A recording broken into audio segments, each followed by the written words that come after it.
But when Shedeur and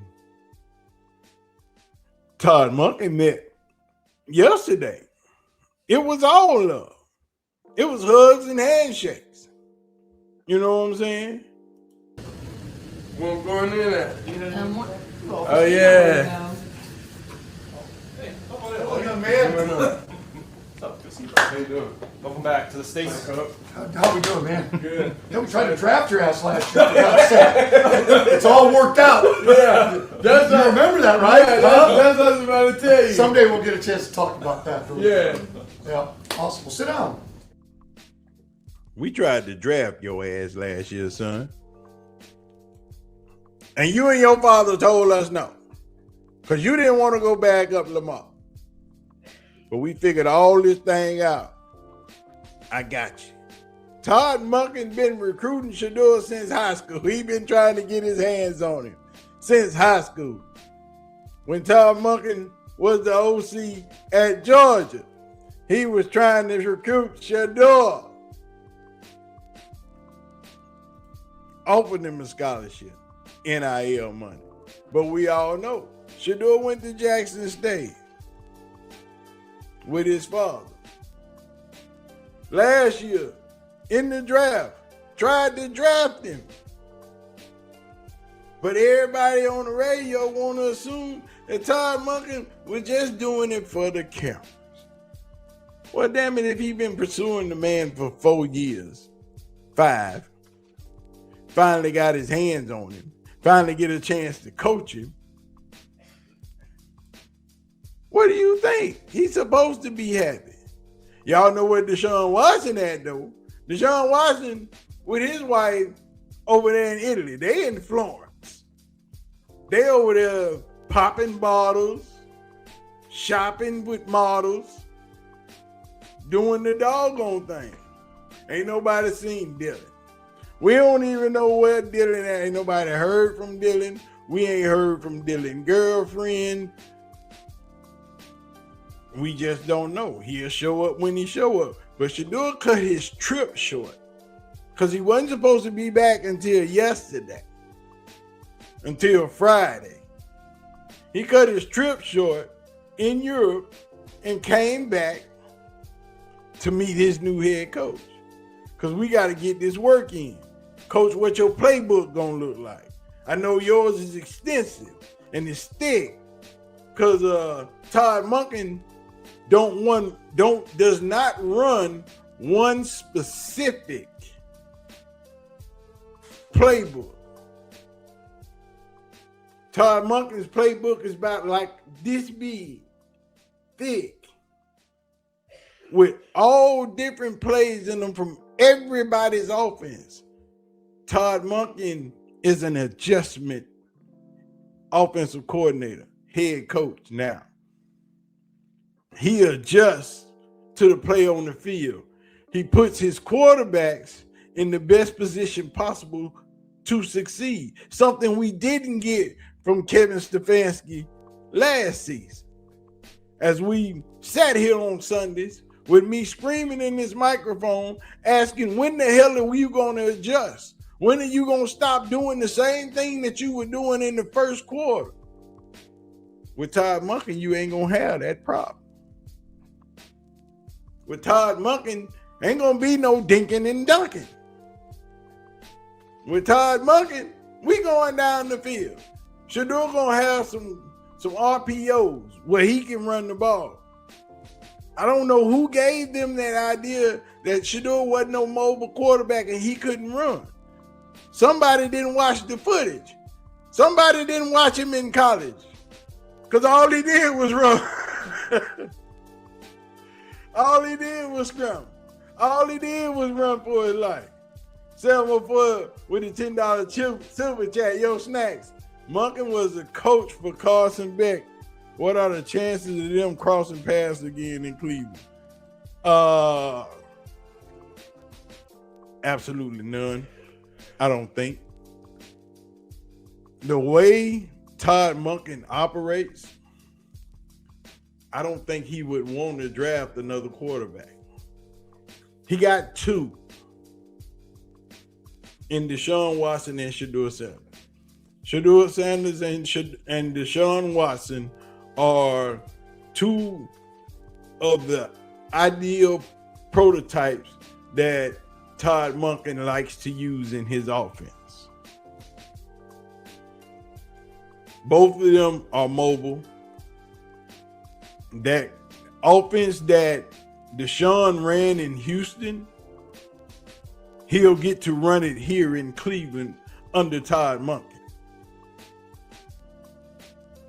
So I don't see no need for them to draft the quarterback unless they just want to kick Lil Dillon out. But you can't kick Dillon out because you've been a wasted asset. You drafted him in the 3rd round. Unless you're going to trade him for a 3rd or a 4th or a 5th round pick. There is no need to change this quarterback room. Deshaun on vacation. He already know he on the squad. Ain't no ifs, ands, or buts about it. Deshaun is like, I'm on the roster next year. I might not start, but I'm on the roster. I'm on the 53. Because they owe me too much money. And ain't no reason for them to try to trade me off. So Deshaun's roster spot is guaranteed long as he stay healthy. Deshaun Watson is fine. Shedeur came back because he want to get that work in.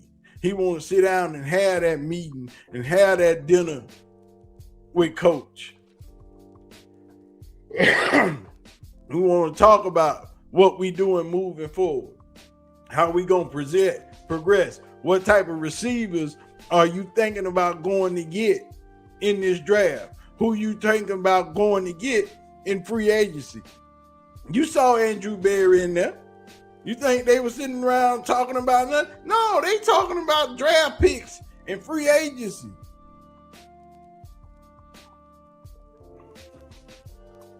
What we going to do on this front line? How are we going to be able to protect these quarterbacks? Shedeur will be at the Super Bowl all next week. Plus, they got the Pro Bowl next week. So he'll be out in Cali. For those of you who don't know, Shedeur is on Radio Row at the Super Bowl every season. Now that he's in the NFL, he's going to have obligations. Well, he been had them. But now he's going to have even more obligations for Radio Row during the Super Bowl. Now he's in the Pro Bowl. We thank you, NFL, and everybody else that's bad. Because if I've been telling you, y'all been paying attention. At Pro Bowl, that's another check. At Pro Bowl, that's another bonus. Because that's one of them stipulations in that contract. You make a Pro Bowl, bonus. Then playing in the Pro Bowl game, that's another check. And then all those appearances he got to do during Super Bowl week and the Pro Bowl, that's some more checks.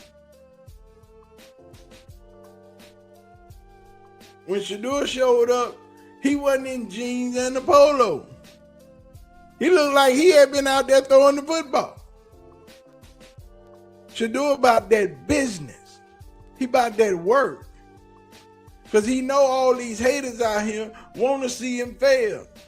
And that's not what he's going to do. Todd Monkin is probably the best head coach that Shedeur could have got. Because he is going to put him in the right position and in positions to win every freaking time. Jonathan Jones. He was one of 3 finalists. Nate Scheelhaase, young offensive assistant with the LA Rams. Jim Schwartz, the current, and we'll see how current, defensive coordinator of the Cleveland Browns, and Monken. And look, we've been telling you that he was a legitimate candidate there, that the Cleveland Browns really, really liked what he did with Lamar Jackson, what he has done with that offense in Baltimore the last 3 years. And of course, they've seen it up close, right? They play him twice a season. And so Todd Monkin at almost 60 years old, one of the oldest first-time head coaches in NFL history, going to Cleveland where they want to reimagine their offense. They want to be a high-powered offense there. And they hope that Jim Schwartz will stay on as defensive coordinator. After all, he is under contract. We'll see. I don't know that that is going to happen, but certainly the Browns are going to try. But that is why and how they landed on Todd Monkin to be their next head coach, a first-time head coach just a few days shy of his 60th birthday. That 2019 season when Monken was the OC in Cleveland, you had Baker Mayfield throw for 3,800 yards, Nick Chubb run for almost 1,500 yards, Jarvis Landry about 1,100 receiving yards. How much of that offense do you think was enticing to them and hoping to be able to maybe recreate that here now as the head coach? Yeah, certainly, right? I mean, there's no doubt having that familiarity, but of course, seeing how he has evolved over the past few years, I think more importantly has been what he has done with Baltimore than what he did several years ago. And I'll just share a text that I got from a defensive coach in the NFL just a little bit ago who said, I think Monken is a seriously solid choice. He's consistently tough to go against, and I think they probably made the best decision, which Cleveland has not always done. So that's just one person's opinion, a quality defensive coach that I know who shot me that text unprompted about Todd Monken. A lot of respect for him around the league, and now he gets his chance in Cleveland. Yeah. They did make the right choice. They made the best choice. And everybody was standing on the soapbox screaming, who the hell is Todd Monkin? And how do you not know what Todd Monkin is? Do you not watch football? I mean, especially since he's in your division, you should know who Todd Monkin is and what his resume was. But when he was on that list of potential coaches, you should have at least done some homework and looked him up, which nobody did. Nobody in the Browns media looked up Todd Monken's resume because everybody was focused on Nate Shieldhouse, Grant Udinski, and freaking Jim Schwartz. They had no clue who Todd Monken was and what extensive resume he had. The football knowledge that Todd Monken has outlasts everybody that was on the list. He was just the better choice. Simply that. When they hired him, I got on the fucking YouTube and said they hired the right person, the best man for the job. I hated Todd Monken when he was at Georgia. Didn't like him at all. Cussed him out for two years in a row. Take your ass back somewhere else, because you ain't got no business in the SEC. Because we ain't winning nothing, because you over here running plays that don't nobody never seen before. Got us looking crazy. Even though we beat Georgia in the SEC championship, we didn't beat them again. We got that ass whooped when we seen them the second time. But no, Todd Monken is a beast. And now he just over here showing out.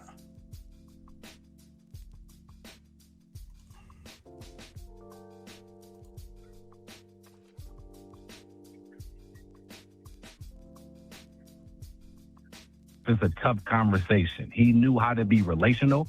He knew how to talk to everybody in the room. He knew how to communicate with everybody in the room. So I was in the room with Mike Evans and Russell Shepard and Vincent Jackson, rest in peace, myself and a few other guys. He was in there with guys that are free agents, guys like Vincent Jackson that were on their 12th and 13th year, guys that were on the Hall of Fame trend like Mike Evans when he was in his younger days. And he had middle of the road guys like me in there, but he knew how to communicate with everybody. He knew how to sit me down and say, hey, you're not going to start this week because of A, B, and C. We simply drafted this guy, and we're going to see the best out of him. That's how the business works. It sucks, but this is what it is. And I was like, yes, sir. Thank you for being honest with me. That's what I wanted to hear. So for me, I knew how to have hard conversations. I knew how to take that hard information and turn it into a good. Now, you know what? Let me just take that, soak it in for a second. All right, cool. Let me go out there and continue to work hard. So him just being honest, him just being straightforward, him being a no-nonsense type of guy every single day, him being so consistent in how he approached the game every single day, I can see him doing the exact same thing I know he's going to do the exact same thing with the Cleveland Browns. Todd Monkin, ladies and gentlemen. Todd Monkin has true fans from these players in the NFL because he's coached a lot of them. A lot of them. A ton. Todd Monkin has an extensive resume. His playbook is very, very large. Todd Monkin, remember when the Ravens played the Browns this season? Game is tied 16-16. Everybody in the stadium think they're going to do a quarterback sneak on 4th and 1. That's not it. The tight end, 35 yards, round the corner, touchdown. That's Todd Monkin. Creative when need be. Bring out something that you ain't never seen. And he's a player's coach. He knows how to talk to his players. Todd Monkin may be about to be 60, but he has the attitude of a 35-year-old man. He is harsh. He is tough. He talks that talk, and he will sit you down if you get out of order. But nobody thought that of Todd Monkin. And that's why he's been passed over so many times. But this is his one shot to do the job that he's been wanting to do his entire career. And I guarantee you, Todd Monkin ain't got nothing but winning on his mind. Todd Monkin got good running backs, two good tight ends if Njoku come back. You need a number 1 receiver, probably a number 2 receiver. They need to go get this boy out of Dallas and bring him to Cleveland. Put Jerry Jeudy in the slot. Then draft you a wide receiver to put in the number 2 spot. The defense is fine. Schlesinger, if JOK come back and pairs up with Schlesinger, that defense gets 10 times better. It becomes a monster. They could have won the division last year if they'd have let Shedeur start. If Dylan Gabriel never touches the field, Cleveland wins the division and goes to the playoff. 3 games that they lost last year while Shedeur was playing, they could have won. They should have won. The Tennessee game, defense shit the bed. Let that man run for over 130, 140 yards. The San Francisco game, where he took Shedeur out for the 2-point conversion. The Buffalo game, where the defense was shitting the bed. Well, the defense was, both of them, the offense and the defense, was shitting the bed. O-line, defense held their own, but the O-line was horrible.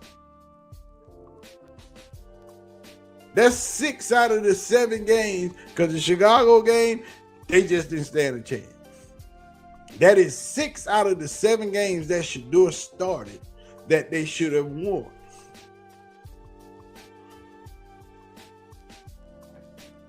Is all I'm saying. That's all I'm saying. If you let Shedeur start, your record you got what? 8, 9, 10 wins. You win your division.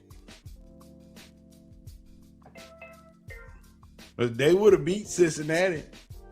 They should have beat them the first time. Kicker missed the kick. They wanted to fire his ass, but he made up for it.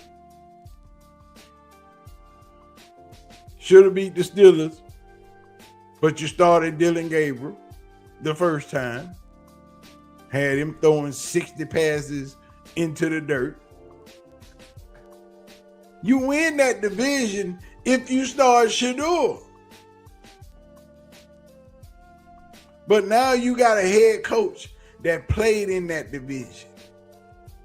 That his head coach, his boss, fired. Steelers, Tomlin, gone. You the new head coach in Cleveland. Cincinnati was already trash. Their defense is horrible. How come you can't win the division?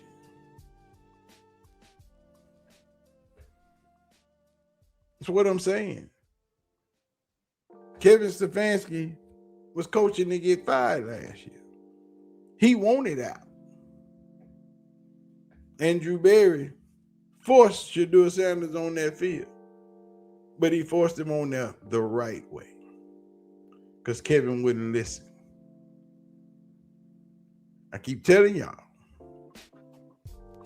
the best hire they've made in years is probably going to be better than Kevin Stefanski was Todd Monkin.